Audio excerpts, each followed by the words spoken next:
అసలు ద్రౌపది ఎలా జన్మించింది? తన తండ్రి ఎవరు? ద్రౌపది తన జీవితంలో కష్టాలు అవమానాలు పడడానికి గల కారణం ఏంటి?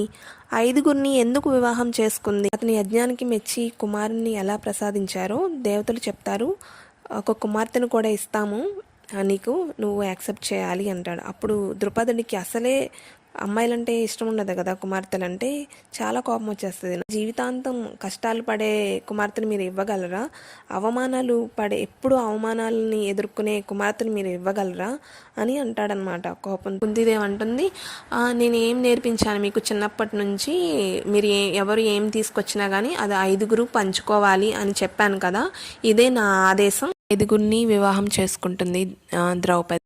అప్పుడు ద్రౌపది చెప్తుంది, ప్రతి సంవత్సరం కూడా తను అగ్నిలో ప్రవేశిస్తానని.